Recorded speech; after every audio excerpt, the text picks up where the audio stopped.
Hey everyone, welcome back to the channel. Let's dive right in. Starting off with a local story from Springfield, Ohio. There's been a lot of buzz around claims that Haitian immigrants are stealing pets and wildlife for food, but local police have made it clear these viral rumors are completely baseless. For some context, Springfield has a population of about 58,000, and between 12,000 to 15,000 Haitian immigrants live there legally under the Temporary Protected Status (TPS) program. While the city's resources have been stretched due to this influx, there's no credible evidence to back the allegations of pet theft. A viral image that sparked outrage supposedly showed a Haitian immigrant holding a duck, but upon further investigation, news outlets found the photo was actually taken in Columbus, Ohio, and there's no proof the man was a migrant. Another post claimed a body cam video showed a Haitian woman arrested for killing a cat, but that video was from Canton, Ohio, and involved a lifelong resident, not an immigrant. Despite these debunked claims, big names like J.D. Vance, Elon Musk, and Ted Cruz shared tweets and memes about it. Vance later admitted that the allegations might be false, but the rumors had already spread. Local police stressed that there have been no credible reports of pets being harmed or taken by Springfield's immigrant community. Now, on to some political news. Taylor Swift made headlines by endorsing Kamala Harris for president right after Harris's debate with Donald Trump. Swift has been more vocal in politics in recent years, and this isn't her first endorsement. In 2020, she backed the Biden-Harris ticket a month before the election. Interestingly, Swift didn't endorse Hillary Clinton in 2016 and has said she regrets that decision.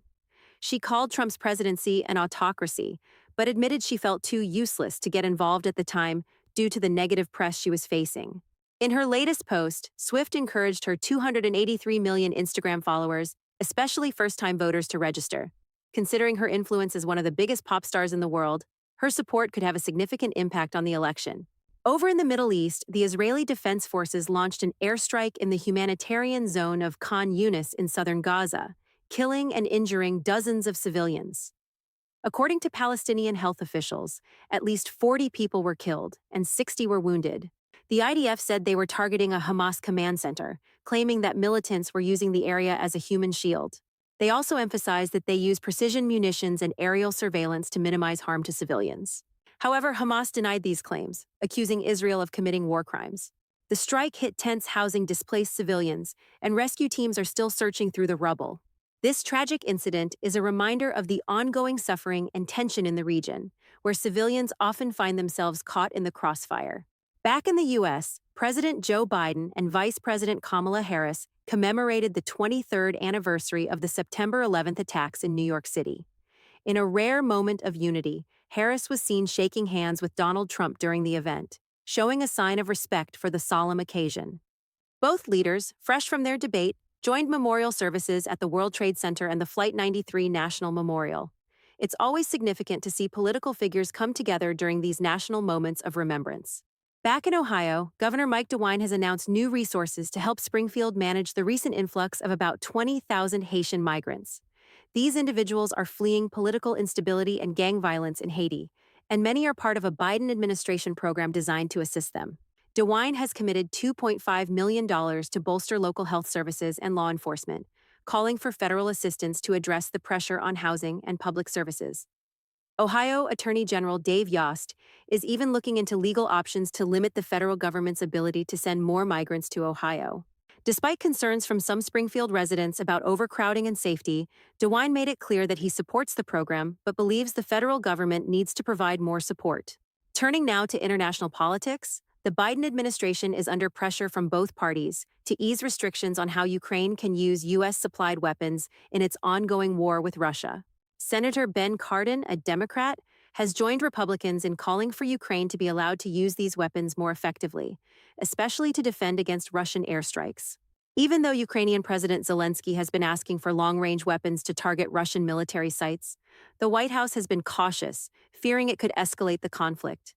But with increasing pressure from Congress, including letters from top lawmakers, there's a growing chance that the administration could shift its stance soon. Back to the U.S. election news, Vice President Kamala Harris's campaign is pushing for a second debate with Donald Trump after their first showdown. Her campaign chair said, "Vice President Harris is ready for round two. Is Donald Trump?" Trump, on the other hand, has been reluctant. He criticized the debate format, calling it rigged, and said he might not participate again. He even suggested he would prefer moderators like Sean Hannity or Jesse Waters instead of Fox News' Martha McCallum and Brett Baier. Whether we get a second debate remains to be seen, but Harris's camp is ready to go. Speaking of Trump, the former president had some sharp words for ABC News after his debate with Kamala Harris. In an interview with Fox News, Trump called the debate rigged and said the moderators corrected him too often, claiming it felt like he was fighting three opponents. Despite calls from Harris for another debate, Trump doesn't seem eager to do it again, especially if it's on ABC. He even suggested that the network should lose its license, raising questions about how the debates will play out going forward. That's all for tonight's news update. Thank you for joining us. We'll continue to monitor these stories and bring you the latest developments. Stay safe, stay informed, and have a good night. If you enjoyed this video, don't forget to hit the like button, share it with your friends, and subscribe to the channel.